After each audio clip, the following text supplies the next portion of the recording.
Hola, hola, buenas noches, 6:05 de la tarde en punto y les doy la bienvenida a nuestro en vivo semanal. Hoy vamos a estar hablando de un tema que poco se habla, pero que mucho necesitamos empezar a hablar, que es el autismo femenino o el autismo en las mujeres. Estuvimos haciéndoles las preguntas en los stories entre ayer y hoy y vimos que muchas personas participaron y una de las cosas que más sabemos sobre el autismo en las mujeres es que hay menor prevalencia, ¿no? Menos mujeres diagnosticadas con autismo. Por ejemplo, Luz Dari López, Marce Barguil y Lorena Alcantara comentaron entre las respuestas que son menos las mujeres que son diagnosticadas con autismo. Y es así, digamos que los reportes siempre varían en la prevalencia, digamos que hay un aproximado actual de 1 a 4 o de 1 a 3, entonces una mujer a cada 4 hombres o una mujer a cada 3 hombres diagnosticados con autismo, pero vemos también que esas diferencias varían cuando tomamos en cuenta la capacidad intelectual, ¿no? Entonces, cuando hay un déficit intelectual o una discapacidad intelectual, las diferencias entre hombres y mujeres son menores. Es decir, cuando hay una deficiencia intelectual, vemos cifras de 1 o 2, o sea, de una mujer a cada 2 hombres, y cuando no hay deficiencia intelectual asociada, vemos que esas proporciones aumentan. Entonces, una a cada 10, una mujer a cada 10 hombres o una mujer a cada 16 hombres. Entonces, cuando no hay deficiencia intelectual asociada, vemos que hay menos mujeres diagnosticadas. Y cuando empezamos a ver el por qué hay menos mujeres, hay diferentes explicaciones para responder esa pregunta de por qué hay menos mujeres. Entonces, algunos investigadores o algunos expertos en el área del autismo están hablando que de pronto el fenotipo en las mujeres sea diferente, es decir, que las características del autismo en las mujeres puedan ser diferentes a las de los hombres y que las herramientas que estamos utilizando para diagnosticar pueden no estar teniendo en cuenta estas diferencias. Vemos que de pronto otra opción es que hayan de verdad unas diferencias biológicas o genéticas que hagan que el autismo sea más prevalente en los hombres. Si pensamos en los cromosomas, las mujeres somos XX y al tener 2 cromosomas X, digamos que pues, yo no soy experta en genética, pero podemos compensar estas diferencias. Diferentes a los hombres, que si hay una alteración en el cromosoma X, digamos que es más probable que vaya a haber de pronto un trastorno genético asociado a ese cromosoma. Y por último, otra teoría que están hablando mucho, que justo Vivian Gamboa también respondió eso en las preguntas, es que las mujeres dentro del espectro pueden, ahora se está hablando mucho del enmascarar estas características del autismo y pasar desapercibidas. Entonces pueden ser de pronto más sociales, empezar a hacer lo que se llama en inglés mirroring, que es como copiar modelos de otras mujeres o esconder de pronto un poco estas características del autismo y empiezan a llegar de pronto a consulta o son referidas al psicólogo por otras cosas como ansiedad, depresión, déficit de atención e hiperactividad, y vemos entonces que ahora hay muchas mujeres adultas siendo diagnosticadas. Y por eso hoy tenemos a una invitada que nos va a estar hablando de esto desde su propia carne y hueso. Entonces voy a buscar aquí porque hoy tenemos a Emily Lambraño, que voy a dejar que ella misma se presente quién es y nos va a estar compartiendo con nosotros el día de hoy su historia. Les pido que si tienen preguntas las vayan dejando en la cajita. Hola Emily, buenas noches, ¿cómo estás? Hola, está detenida mi imagen, No, ¿sí? te veo perfecta. Ah, ok. Acá me sale detenida. No, te veo Hola, súper bien. ¿Cómo estás, Emily? muy bien, muy bien. ¿Cómo estás? Bien, nerviosa, porque a mí los envíos siempre me ponen nerviosa. Mucho, mucho. Saludos a todos Bueno, sí, los que bienvenidas están. a todas las personas que se están conectando. Veo que ya enviaron una pregunta. Les quiero pedir, por fin, que las preguntas las dejen en las cajitas de pregunta para que no se nos vayan a perder.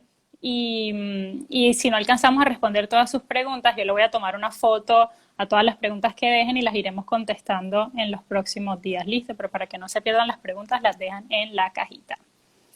Bueno, Emily, yo estaba hablando un poco desde la perspectiva profesional, pero ahora sí te entrego el micrófono y pregunto, ¿quién es Emily? Cuéntanos, ¿quién eres? ¿Quién soy? Bueno, soy psicóloga, soy una persona muy apasionada por la educación, por la salud mental, por la música, por los elefantes, por, por muchas cosas. Eh, pero sobre todo soy una persona muy determinada, disciplinada, amorosa sobre todo. Y bueno, eso es básicamente como que lo que reúne características y se detuvo. Sí, se me está cortando un poquito, pero te escuché. Entonces, Emily es una Okay. psicóloga Sí, apasionada por la salud, por el arte, por la sí. educación, por los elefantes. Yo pienso en Emily, pienso en elefantes y cada vez que pienso en elefantes pienso en Emily. Entonces, es una mujer muy apasionada y muy artística también. Sí. Digamos que el arte es lo que más resalta en mí. Me encanta mucho el arte, me encanta la poesía, todo lo que es la música, todo lo que es la parte de artes escénicas, por ejemplo. Bueno, básicamente la expresión artística en todos sus sentidos. Qué bonito, Emily. Más Sí, adelante, ojalá tengamos otro envío de cómo desarrollar habilidades a través de el arte y la música y el arte escénica, que ya lo hemos conversado también en el pasado. Emily, ¿y sí. cuál es tu relación con el autismo? Porque estamos aquí hoy para hablar sobre el autismo femenino. Cuéntanos cuál es esa relación que tienes con el autismo, cuéntanos tu historia con esta palabra, ¿no? Bueno, yo creo que esto es algo que muy pocas personas saben de mí. Es relativamente algo que, como tú lo estabas mencionando al principio, Diana, en las mujeres es muy camuflado, es muy escondido y sobre todo porque las personas dentro del espectro autista eh, tenemos tanta diversidad y tantos signos y síntomas diferentes, o por ejemplo, no signos y síntomas, sino señales diferentes que presentamos y, y en algunos puede tener, por ejemplo, dificultades para las relaciones sociales o dificultades para la comunicación o dificultades para la parte sensorial, pero puede variar, ¿no? Puede variar. Entonces, digamos que al principio de mi vida esto no se vio tan evidenciado, pero a medida que fue pasando el tiempo y fui experimentando cambios, ya las cosas empezaron como a notarse, ¿no? Eh, digamos que los fuertes cambios para mí, los cambios drásticos, fueron los que marcaron la gran respuesta, ¿no? A todo lo que estaba ocurriendo. O lo que pasaba conmigo, porque la verdad yo no sabía, no sé, no sabía de pronto uno como que no sé qué es lo que me pasa, no sé por qué soy así, o no sé por qué no me puedo relacionar, no sé por qué estoy teniendo dificultades para comunicar algo, o por qué me sucede que me desconcentro cuando escucho muchas cosas o cuando tengo un estímulo que está muy presente y eso me está causando una desconcentración. Entonces, estas cosas vinieron a presentarse ya eh, en la preadolescencia, digamos, porque en mi infancia no mucho. Yo tuve una infancia relativamente pues natural. No presentaban ni siquiera dificultades para relacionarme con mis pares, con mi familia, con nadie. Yo comunicaba todo y además de que hablaba mucho, yo hablaba muchísimo. Entonces, pues ellos no vieron nada eh, asociado a algún tipo de dificultades. Entonces, ¿cuál es la relación que viene directa? De cuando estaba pequeño, cuando tenía más o menos como 13 años, no sé, Emily, se me está cortando un poquito tu voz en este momento, entonces esperemos un segundo para no perdernos de nada lo que nos estás diciendo. Bueno, perdí a Emily un momento. Emily, ok, Ok. estás de regreso. Ok. Entonces, lo que ocurría era como un gran cambio, y es que en un año tenía yo como 10 o 12, más o menos entre esos rangos de edad, y ocurrió que nos mudamos de casa y en ese mismo año me cambian de colegio. Entonces ahí hubo una disrupción total y estallé. Entonces, en ese momento todo empezó a ocurrir. Yo empecé a presentar mutismo, no hablaba, no me relacionaba con nadie en la escuela, digamos que no tenía relaciones sociales, o sea, me iba muy mal en el colegio. Esto fue como en quinto, sexto, y también en estos años, toda la parte de la educación, toda la parte escolar vino a repercutir bastante. Y aparte de que no me relacionaba, esto causaba un déficit atencional y pues no prestaba atención, entonces fallaba en el rendimiento académico. Y esto lo que hizo fue que ya empezaran a notar otras cosas, ¿no? Empezaron a notar otras cosas. Y fue cuando empecé a ir del fonoaudiólogo, a donde, bueno, mis papás fueron los que desde muy pequeña también me llevaban porque decían que en la escuela, no sé si se escucha, Decían que en la escuela, y hasta ahí te escuchamos. decían que en la escuela yo no escuchaba.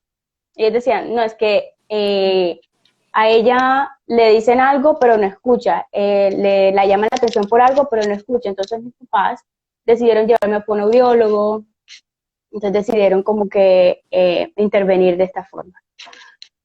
Ujú. Y sin embargo, a pesar de todo esto, no habían profesionales durante mi infancia, a los especialistas que me llevaron, que pudieran identificar si había algún tipo de condición que me estuviera influyendo en todos estos comportamientos. Pues eso no, antes como ahora no estaba tan marcado, tan arraigado, o sea, no habían suficientes profesionales, digamos, que en este tipo de especialidades que identificaran estas conductas y estos trastornos y que pudieran dar con un diagnóstico. Uh-huh. Ya. Entonces, hasta más tarde, cuando yo estuve en la universidad, cursando ya tercer semestre de psicología, lo cual es otra historia, fue donde un profesor estuvo notando ciertos cambios en mis comportamientos durante las clases, durante el cambio de clases. Y en ese momento habían varios estímulos que estaban de pronto causando malestar o incomodidad, por decirlo así.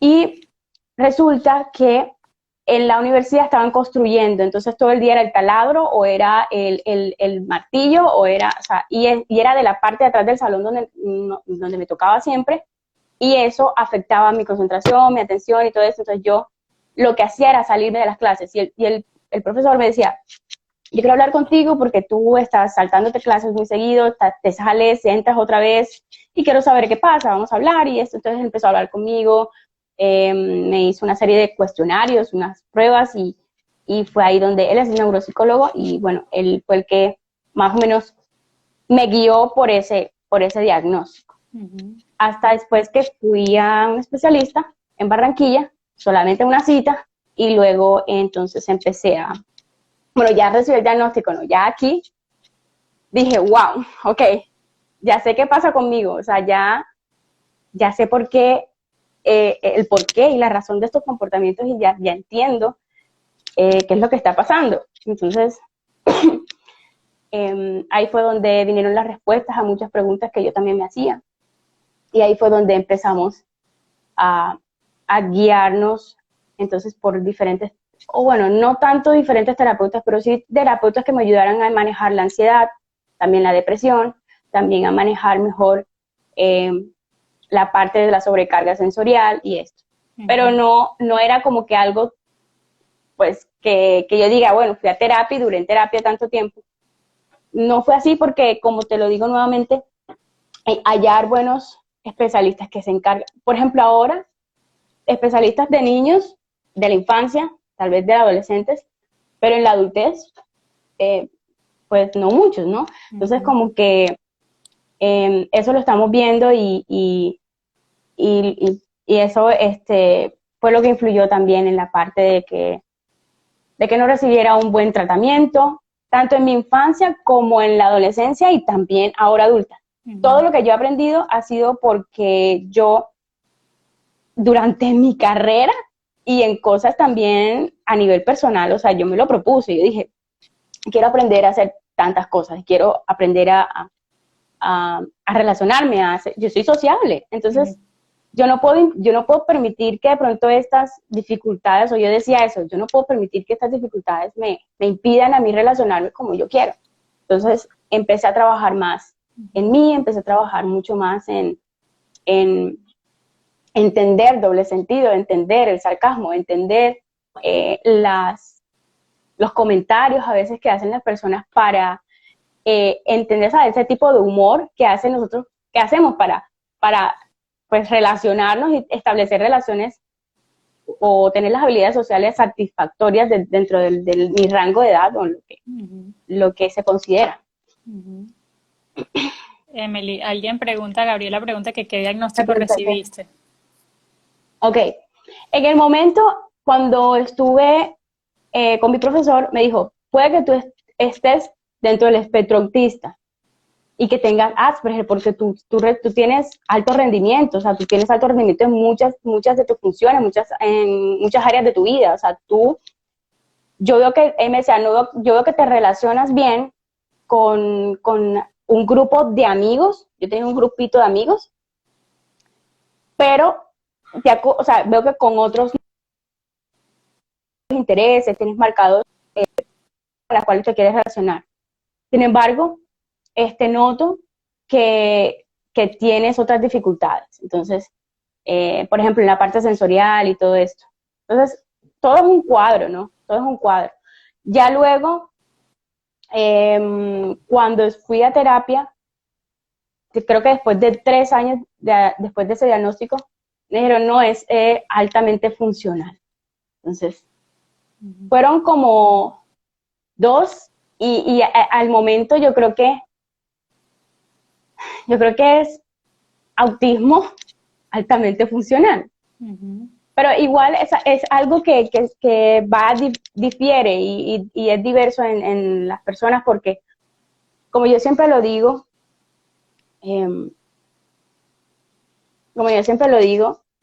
cada persona tiene una personalidad distinta. Cada quien tiene una forma de ser y un carácter distinto. Entonces, en cada persona se van a desarrollar diferentes características, diferentes habilidades, y no necesariamente porque tenga una o no tenga otra, entonces se le define como tal. Todos estamos dentro del mismo mundo y todos estamos dentro del mismo espectro, no como tal, del autismo. Entonces, yo digo que difiere dependiendo de nuestra personalidad y de nuestra individualidad como tal. Y Emily, o sea, esto que nos cuentas es muy poderoso, ¿no? Porque haber vivido tu infancia, que ya de por sí, por ejemplo, la adolescencia, el colegio, todos esos cambios que tuviste que pasar, y lo que dijiste al final, ¿no? Yo me hacía muy... ¿Me escuchas? Emily.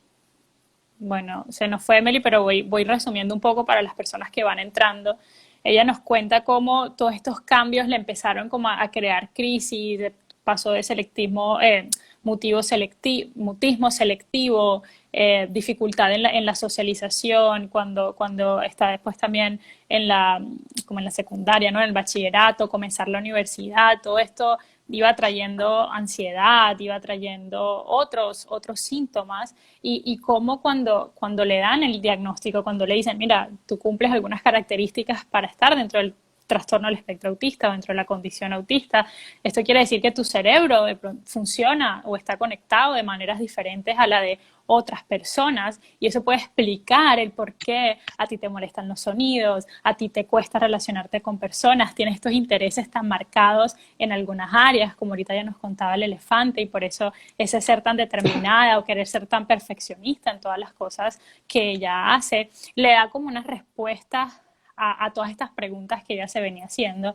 y al mismo tiempo es una reflexión para los profesionales que estén conectados el día de hoy, porque ella tuvo que pasar por todo este camino sin el soporte necesario, ¿no? Si de pronto hubiéramos tenido a más profesionales capacitados, más personas que supieran, hubiéramos podido ayudarla, hubiéramos podido darle este soporte, y ella ahorita nos está diciendo, todavía para ella es difícil encontrar un profesional capacitado en autismo en la adolescencia o en la adultez. Entonces creo que sus palabras son muy poderosas y son un llamado grande a la comunidad para educarnos más sobre esto, para que no pasen por el radar sin que nos demos cuenta como profesionales.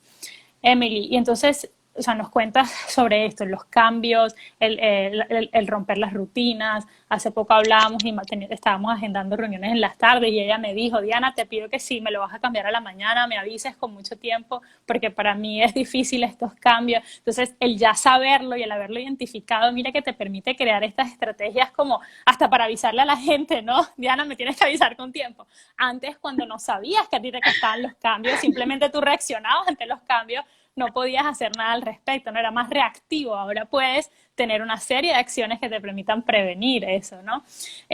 Cuéntanos qué otros, o sea, todos estos desafíos que tuviste, ya nos fuiste contando que tú eres muy recursiva, que leías, que estudiaste psicología, muchas cosas de las que aprendiste las empezaste a practicar en ti, pero ¿qué más, o sea, qué otro grande desafío tuviste que superar, has tenido que superar en tu vida, y cómo hiciste para superar ese desafío?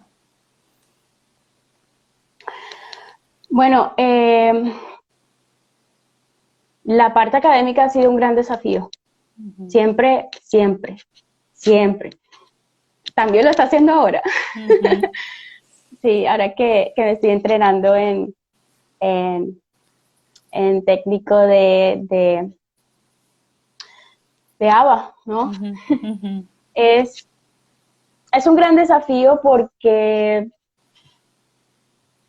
digamos que no es para mí igual ver la parte de un proceso de aprendizaje, y no es igual nunca, pues, pasar por un proceso de aprendizaje como de pronto lo es para otras personas. Y con esto me refiero a que, por ejemplo, tengo déficit atencional. Los estímulos externos me sobrecargan. Mucha gente en un lugar me genera ansiedad. Entonces, estos tipos de estímulos están en mi, y sino que también la parte de interés de la motivación, porque resulta que tenemos intereses. Necesito de verdad interesarme por un tema apasionadamente para llevarlo a cabo. Y con esto también tuve problemas tanto en el colegio como en la universidad, porque a mí se me dificulta enormemente pasar de una tarea a otra. Es decir, si yo en este momento estoy estudiando algo de cognición o algo de psicología, y algo que me encanta, y de repente entran y me dicen, Emily, toca hacer esto ahora. Entonces eso no me cuadra. O sea, es muy difícil para mí como sacar mi mente de un tema y meterme en otro. Entonces, eso en el colegio fue una gran dificultad. De hecho, mi mamá me cuenta que yo cuando regresaba del, ¿cómo se dice? Preescolar, Ujú. ¿El preescolar? Sí. sí, que llegaba a la casa, no quería comer, no quería hacer absolutamente nada, ni siquiera ver televisión ni nada, sino que era hacer las tareas, porque yo creía que seguía en el mood del colegio. Ujú, O ujú, sea, yo seguía como que, no, pero tengo que tener las tareas, la tarea que me dijo eso, entonces yo me acostaba en el piso a hacer tareas. ujú. Entonces, esto es algo que ella también me cuenta que ha venido luchando bastante conmigo porque es un poco difícil, o sea, ha sido difícil para ellos. Ujú. Y sobre todo la parte de los cambios, ¿no? La parte de los cambios. Entonces, iba a decir otra cosa, pero se me olvidó. Ok. Y en la parte, entonces eso en la parte académica, definitivamente los cambios, estas transiciones que vemos que para muchas personas dentro del espectro pueden ser difíciles. Y en la parte social, ¿va? Que alguien preguntaba sobre tu comprensión no verbal o has visto algún desafío o cuál ha sido un desafío que has tenido que superar como en el ámbito social, en esta relación con las otras personas. Ok, bueno, por esa parte, el hecho de que yo soy una persona de pocos amigos. Y en esa parte, el hecho de pronto que se me haya tildado de egoísta, por en algunas veces no ponerme en el lugar del otro o no mirar en el momento, ah, no, que esta persona puede estar sintiendo o que puede estar pensando. Y sobre todo porque a veces se me hace muy difícil, digamos que eh, retratar o imaginar una situación en mi mente que podría suceder. Entonces la otra persona dice, no, esto pudo haber ocurrido de tal forma y de tal forma y de tal forma. Yo como que no puedo concebirlo en mi cabeza. Entonces esas pequeñas cosas o esos pequeños comentarios y opiniones hacen que yo me vea como una persona grosera o tal vez egoísta o no sé, como egocéntrica, no sé. Ujú, Pero sucede que no me doy cuenta. O no ujú, me doy cuenta si en el momento una persona me habla y mucho menos por chat o personalmente, en persona, y me habla y yo poder notar cambios en el tono de voz, cambios en la parte, en los gestos faciales o en los gestos y decir que por sus gestos estaba triste. Es muy difícil. O sea, lo he logrado captar, obvio, pero a medida que fui creciendo y he ido aprendiendo estas cosas, pero sigue siendo difícil y sigue siendo complicado para mí ujú. definir o darme cuenta, identificar este tipo de cosas. Ahorita Y sí ha sido un gran desafío, porque pierdo amigos o dejo de hablar con amigos porque de pronto no me interesan o pierdo interés en lo que ya a ellos les interesa o ya ellos tienen interés. Entonces, aquí yo sé que me está viendo mucha gente y están sabiendo por qué soy así y están ujú. mirando como que, oye, sí, Evelyn, estas características sí de pronto las tienes o no. O pueden decir, no, pero eso yo no lo veo en ti o a mí me ha parecido muy normal siempre. Eso puede pasar por sus mentes. Pero sí he tenido estas dificultades, sobre todo en la adolescencia, sobre todo en la adolescencia. Siempre he tenido no más de 3 amigos y entonces digamos que no soy constante en mis relaciones sociales. Por eso mismo, porque probablemente, no sé, la parte de mantener contacto, la comunicación con algunas personas, se me hace difícil si no hay intereses mutuos. O sea, es algo con lo que he venido trabajando y es algo que ha venido como que afectando también. Y es algo que lo que has dicho, o sea, algo que de pronto para otras personas puede ser natural, obvio, se aprende como por ósmosis, estamos en un medio social y uno va modelando lo que va viendo y uno entiende que la otra persona está triste y uno entiende que uno tiene que mantener una conversación de un tema, aunque no sea el tema de interés de uno, porque, bueno, me interesa esta persona y quiero estar contigo.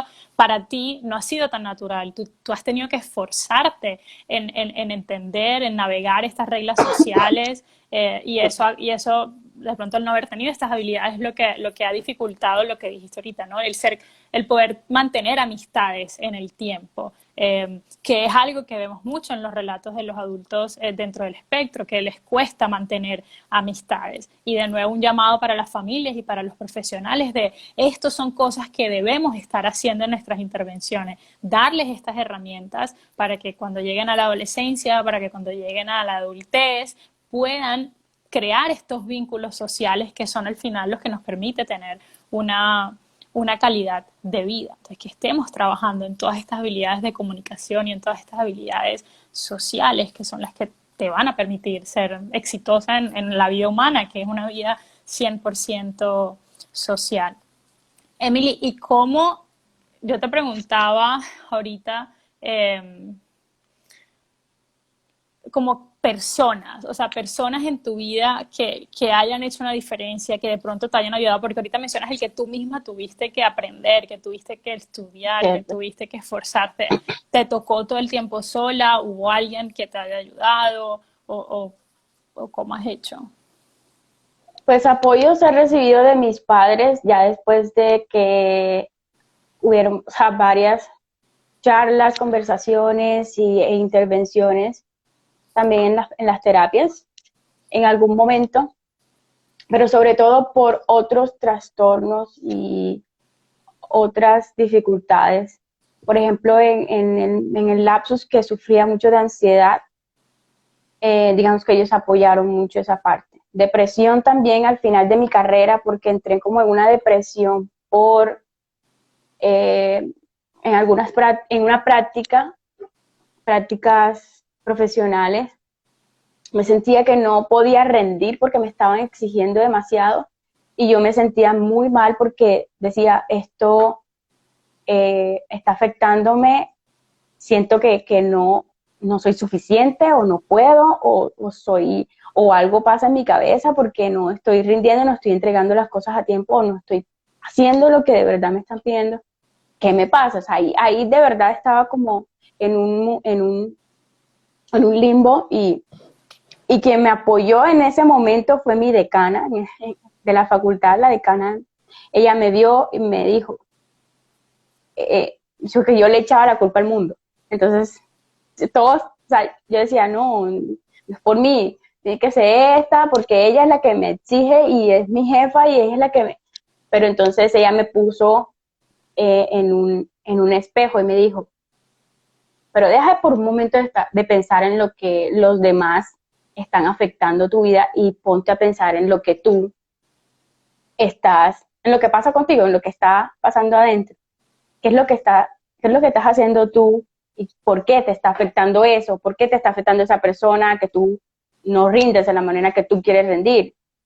Entonces ya ahí fue donde comencé también a aprender otras cositas dentro de la parte profesional y laboral, ¿ya? Porque era como que apenas estoy entrando a la parte laboral y apenas estoy teniendo otro tipo de responsabilidades y apenas estoy teniendo, o sea, enfrentándome a compromisos. Entonces, aquí fue donde tuve el apoyo de mi familia, tuve el apoyo de mi decana, quien obviamente ella también sabía de mis dificultades, de mi ansiedad, de la depresión, de todos estos estímulos que estaban afectando a nivel externo, a nivel directo, indirecto, y que de alguna u otra forma impidieron también que pues llegara a tener esa experiencia que quería tener, pero en su momento tuve el aprendizaje que quería alcanzar. Entonces, ellos y mis primos, mis primos, porque ellos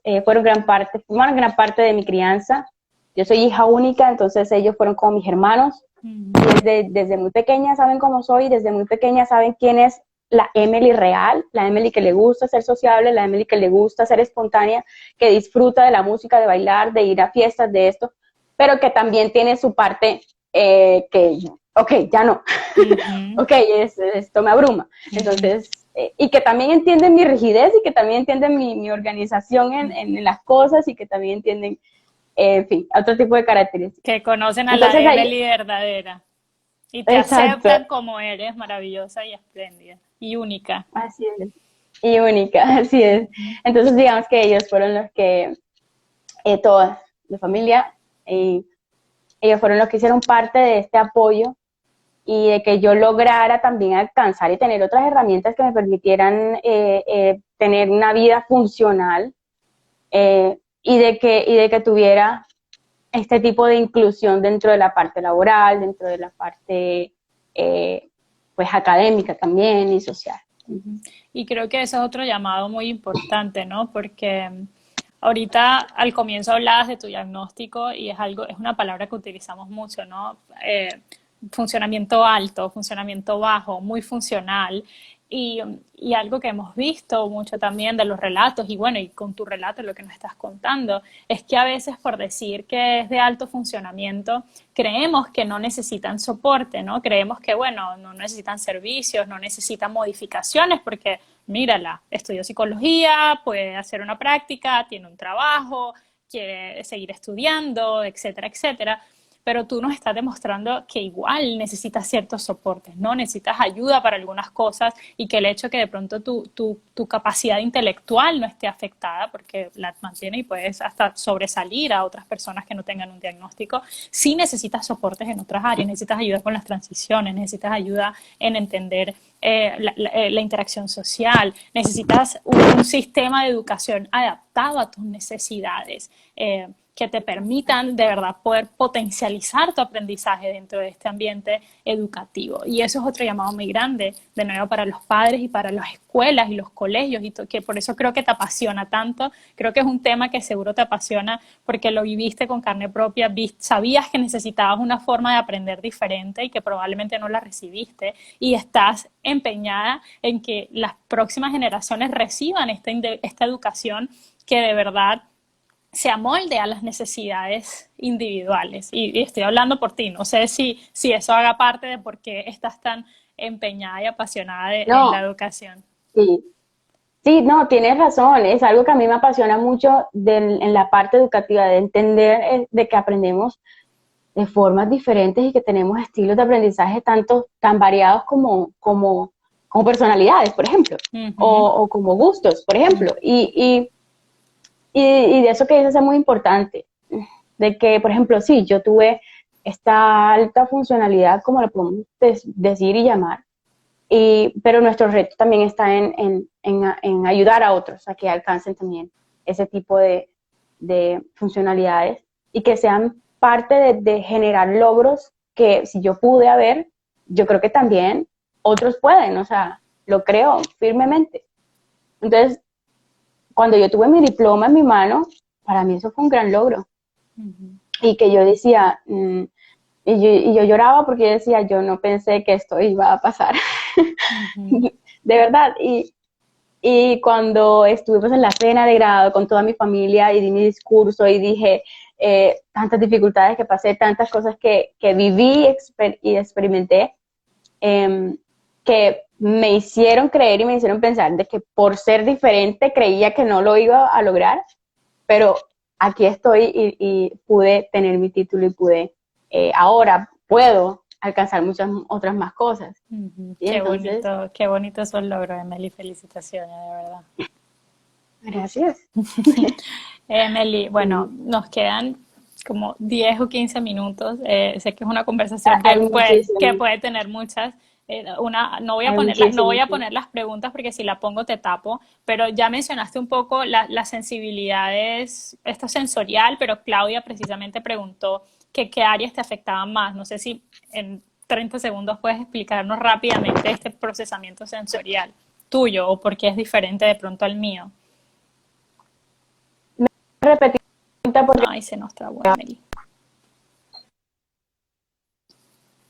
Emily, que si nos puedes contar así, yo sé que es un un poco. tema que nos podríamos conectar una hora solo a hablar de eso, pero Claudia pregunta sobre tu sensibilidad sensorial. Si nos puedes contar un poco como tu experiencia, qué es lo que sientes, cómo es diferente a la mía, por ejemplo.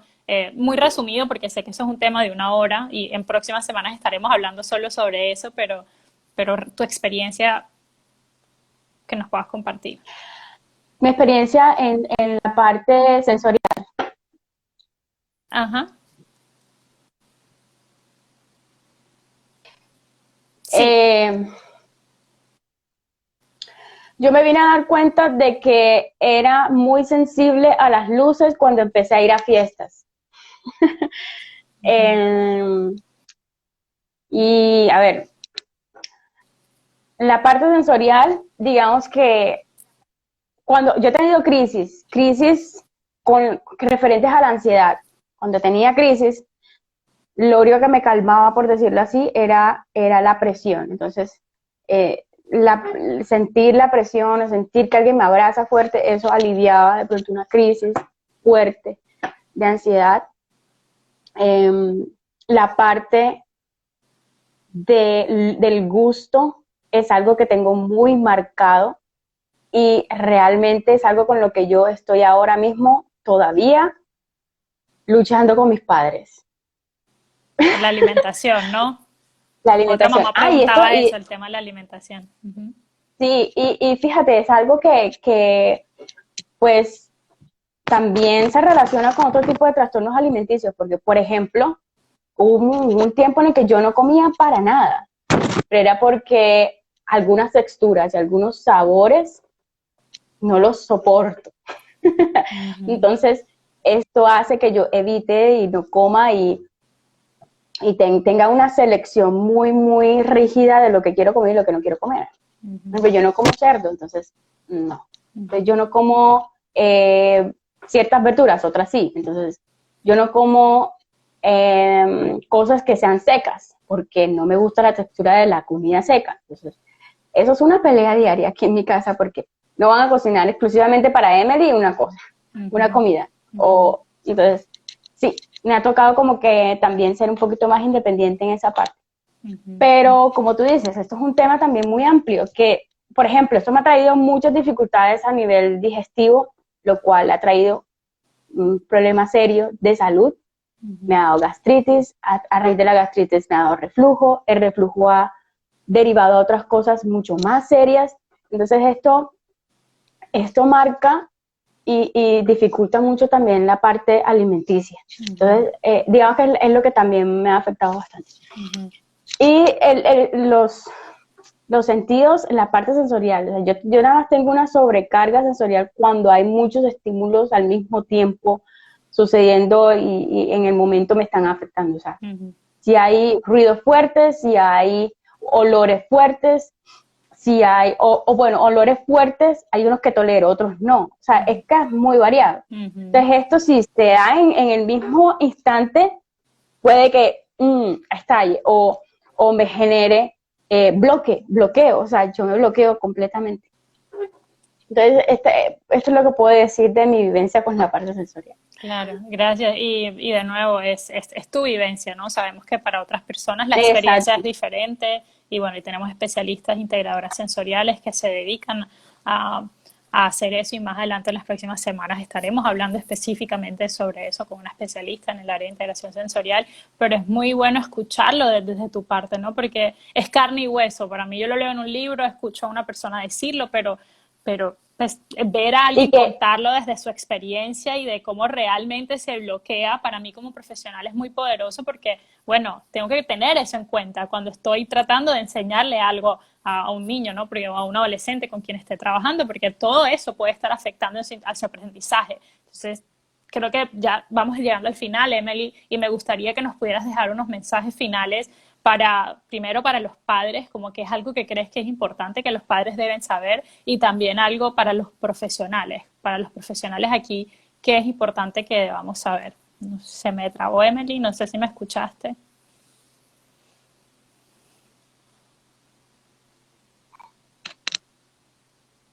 No te escucho. Emily, que nos estamos llegando al final, ¿me escuchas? Que un mensaje para los padres y un mensaje para los profesionales que nos puedan estar escuchando. Pregunta Nayeli si tengo estereotipias. ¿Tienes? ¿Respondo? Sí. Bueno, cuando pequeña un poco más, pero no lo veían. O sea, ahora con los dedos, cuando tengo ansiedad o cuando tengo pues muchos pensamientos, con los dedos hago así. es normal. Y camino de un lado a otro cuando tengo mucha ansiedad. Digamos que esas estereotipias las he venido manejando un poco con la meditación, tratar de como que tener el manejo de mi respiración y todo esto, pero sí, todavía las tengo, algunas. Entonces, sí. Y gran parte del movimiento ahora de neurodiverso es que también entendamos que es una necesidad y Y de eso verlo calma, como eso una tranquiliza, sí. diversidad. ¿Y por qué queremos que no Sí. lo hagan? Si es algo que a ti te calma, es algo que te hace sentir bien, es algo que te permite concentrarte. Entonces tenemos que ser también, de nuevo, otro llamado a los padres y a las familias, ser muy respetuosos en el tema también de las estereotipias. Y bueno, es otra hora que podemos hablar solo sobre estereotipias. Pero Emily, Sí, no quiero que se nos acabe el en vivo sin que nos sí, dejes un mensaje para los ok, papás. Okay. un mensaje. Bueno, a los padres, por el hecho de pronto de caer en creer que la mayoría de la mayoría de nosotros tenemos los mismos pensamientos, comportamientos, signos, rasgos. Los padres a veces creen o bueno, caen en el punto de comparar. Pero es que yo veo que el hijo de no sé quién es así y también es autista. Y yo veo que mi hijo no, o sea, no es así también, o sea, y pues con base a esto yo les diría que no por ser ASPI, como yo le digo, o no por ser autista, es que cada ser humano es distinto y por ende es importante tomarse ese tiempo de realmente conocer a fondo cada característica y cualidad que tiene tu niño y entrar en su interior, en su universo, porque digamos que no es un mundo, es un universo. Porque no puedo ni siquiera decir que es algo mundo, yo creo que se queda corto. Entonces, básicamente, yo les diría eso, y mucho amor, mucha paciencia, pero sobre todo y ante todo también sacar el tiempo para el autocuidado, porque yo creo que esto es demasiado importante.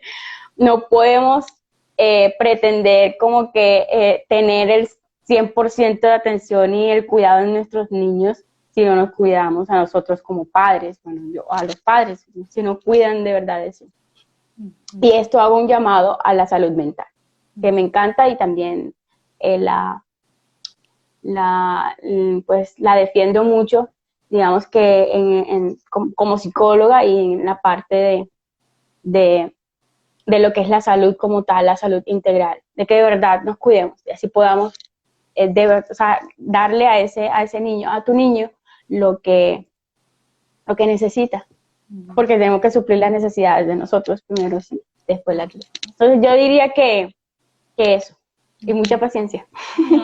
Ay, Amor, mucho aquí amor. están todas felicitándote, que te aman, que eres una genia, que gracias, de verdad. O sea, uno, no comparar y respetar la individualidad y enfocarnos en en estas fortalezas también, porque mucho hablamos de los déficits, pero también tienen unas fortalezas, también hay unos intereses que podemos aprovechar como plataforma para enseñar esto que necesitamos enseñar para que puedas ser independiente y feliz, como creo que lo eres hoy en día, Emily.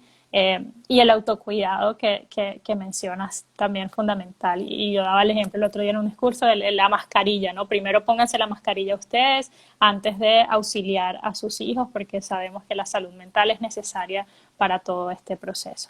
Y para los profesionales, Emily, ¿qué me podrías decir a mí? ¿Qué le podrías decir a los profesionales que nos están escuchando en este momento?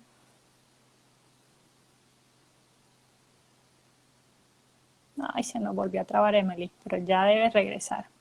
El en vivo sí queda grabado, Joa, entonces lo pueden ver después.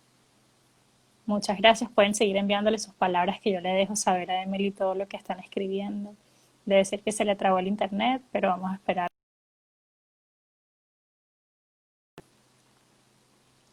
Ay, se nos fue. Vamos a verla. Emily, si estás por aquí, ok, send request. Ahí viene entrando.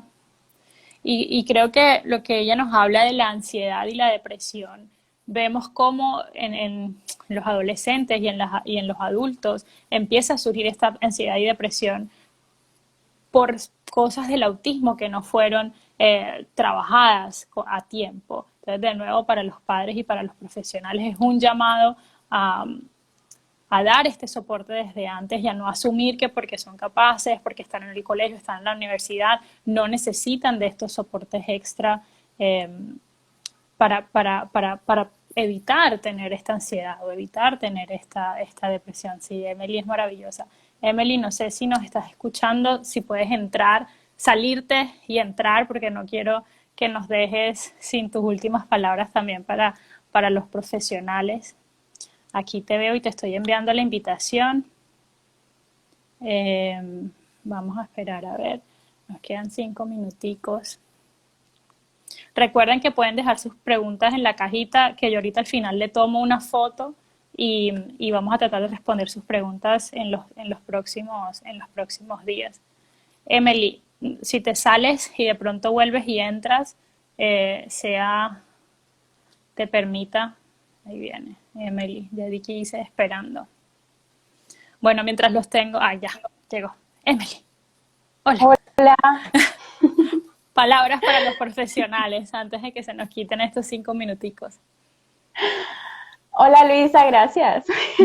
Bueno, palabras para los profesionales. Resulta que es muy necesario en la parte de la educación no solo enseñar procesos pues de aprendizaje intelectual, sino también en la parte emocional y social. Entonces, los profesionales que están trabajando en la parte educativa en los colegios, no dejen de lado la enseñanza de lo que es la inteligencia emocional, lo que es las habilidades sociales. Esto es tan importante y creo que es tan necesario, es demasiado necesario.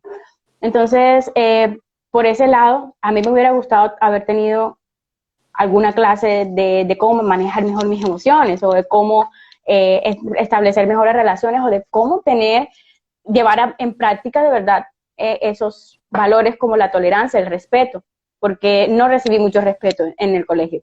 O sea, era callada, entonces me molestaban o me acosaban o cosas así. O sea, yo digo que por esa parte es. Y entender también que este es un... Emilia, el pin pause, que te nos trabaste. Y no quiero que se vayan tus palabras sin que te escuchemos. Emily, se me trabó. Bueno, ya saben, no enfocarnos solamente en la parte intelectual. Y eso es algo que hablamos mucho también con los papás, ¿no? A veces tenemos que tenemos que enseñar, pero que no podemos dejar de lado las habilidades sociales, la comunicación, la regulación emocional, las habilidades de ocio y todas estas habilidades que también son necesarias para poder tener una vida independiente y una vida feliz, una buena calidad de vida. Entonces, educadores y padres, no quedarnos solo, como nos dice Emily, en la parte intelectual, pero todas estas otras dimensiones que tenemos como seres humanos. Aquí entró Emily de nuevo.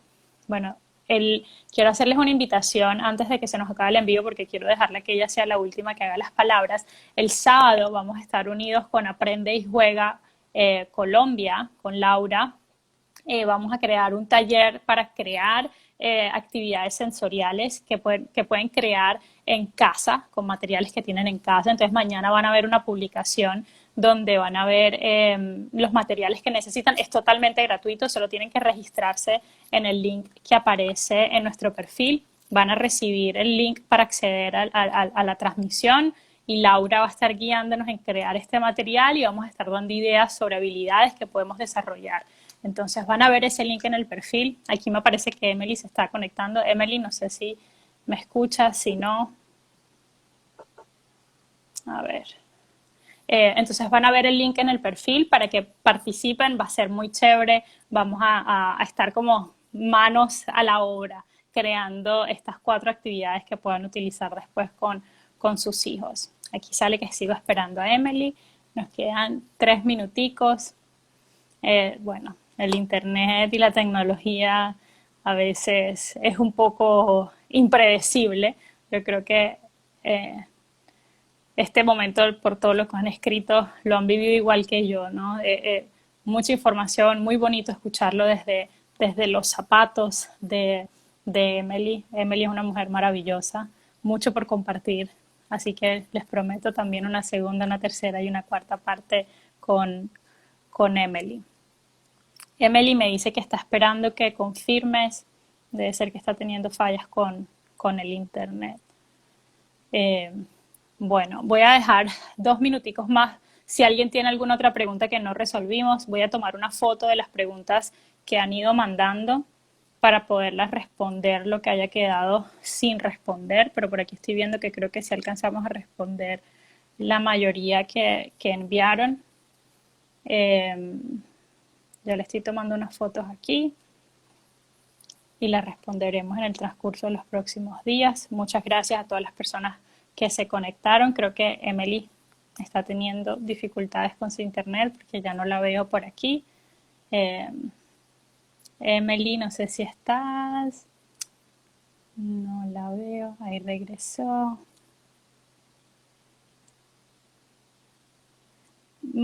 Bueno, Mafe, dejen las preguntas en la cajita de las preguntas porque en el chat se nos pierden. Entonces, todas las preguntas, aquí abajo hay unas carticas con símbolo de interrogación. Dejen las preguntas ahí, listo, que yo le tomo foto ahora antes de que se acabe.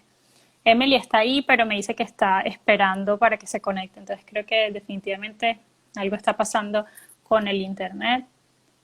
Bueno, les quedo debiendo entonces una segunda parte y unas palabras finales del día de hoy, pero le voy a pedir a Emily que me las grabe y las compartimos en las historias para que no nos quedemos sin esas palabras finales. Muchísimas gracias a todas las personas que están aquí. Ahorita vamos a hacer un post como con el resumen de las cosas que hablamos el día de hoy. Emily estará respondiendo sus preguntas que hayan quedado sin responder. Y recuerden entonces que el sábado tendremos este taller para crear actividades justo con Aprende y Juega Colombia y que todos los miércoles a las 6 y 5 de la tarde nos vemos aquí en Instagram o en Facebook, dependiendo, a veces los cambiamos el canal. Entonces síganos en Facebook, YouTube e Instagram para que no se pierdan de nada lo que vamos a estar hablando. ¿Listo? Bueno, entonces yo creo que me despido y les dejo, le voy a pedir a Emily que me grabe un mensaje final y lo subimos ahorita para que no se lo pierdan. Muchísimas gracias por habernos acompañado el día de hoy, por sus mensajes tan bonitos que le enviaron a Emily. De verdad para mí ha sido un placer haberla tenido el día de hoy. Bueno, chao, que tengan una muy bonita noche.